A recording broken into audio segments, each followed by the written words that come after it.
What's going on, guys? Austin here, and in this video, we are going to be taking a look at the extra points 5-minute fantasy for week 5's running backs. Here we go. So, to start, I like both Ramondre Stevenson and Damian Harris. They're going to be getting a big share of the workload as far as yards are concerned. I think that the Patriots are probably going to trail for a lot of this game, so I like Ramondre just a little bit more than I like Damian Harris. But Damian Harris is the better running back, so he's probably going to get a touchdown before Ramondre does. They're going to need to start heavy with these guys. I wouldn't be surprised if Belichick wanted to start with the ball against the Lions because the Lions have, one of the worst opening drive second half records. It's a lot of 3-and-outs, it's a lot of punts, it's a lot of turnovers. So don't be surprised if Bill Belichick tries to take the ball in the first half and give the Lions the ball in the second half. David Montgomery at Minnesota. I like that matchup. Minnesota's run defense has not been great. I think that the Bears can slug this game down enough for it to be considered a David Montgomery game. Because, if the Vikings go up 17-0, 17-3, through a quarter, they're probably not going to be running that much. But I don't expect that to be happening. So look for David to have a decent game right here. And if he's hurt, obviously, start Khalil Herbert. Kareem Hunt versus the Chargers. The Chargers don't have a great run defense. This is going to be a great week for Chubb owners as well. But that's an obvious start. But Kareem Hunt, he's going to be getting a lot of the pass action against a Chargers team that's probably going to be ahead on the Browns for most of the game. But any snap that he's in, he's going to have a good look to run between the tackles or get a reception, trailing in this game. And then I like Josh Jacobs at Kansas City. This is the first game that Josh Jacobs has had, as a full breakout game so far this season, previously against the Broncos.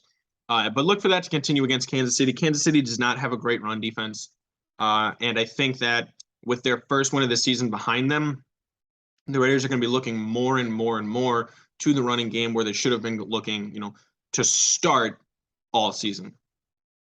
Over on the bus side, I don't like Jeff Wilson against Carolina. Carolina has an excellent defense, at least as far as, stopping the run is concerned. They have a few good corners and a good safety.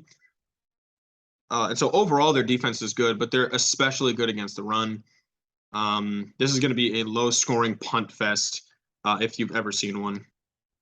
Rashad Penny at New Orleans. New Orleans, they have an excellent run defense. Really, the NFC South. Most of those teams are all really good at stopping the run. Rashad Penny is not going to repeat what he did against the Lions, in week 5 over here against the Saints. It's just not going to be done. Plus, I think the Saints are going to be up on the Seahawks. So the game script isn't going to be in his favor. They're going to have to be passing a little bit more.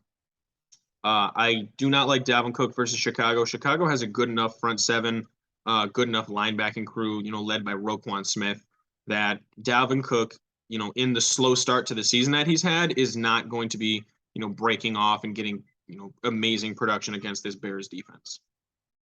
Dameon Pierce against Jacksonville. Now, Dameon, he's looking more and more and more like a nice, waiver wire sleeper, if you picked him up after the draft. At Jacksonville, I don't like this matchup, though, because Jacksonville has Devin Lloyd. They have Josh Allen. They have, can't think of his name, Trayvon Walker. They've got good defensive pieces. They are a serious defense. And I don't think that Jacksonville is going to blow them out, but I think that Jacksonville is always going to be a score ahead. So, Dameon is going to need to be getting receptions, and I just don't see that in the game this week. And then Antonio Gibson versus Tennessee. Antonio Gibson has been getting fewer and fewer carries, all season. The matchup against Tennessee has some big players on their defensive front line. I don't necessarily expect either team to be too far ahead. Now, Tennessee's favored by a bit. I wouldn't be surprised if this was just a pass-heavy game from the Commanders, even if they're ahead for most of it. But here you have it. 5 booms, 5 busts.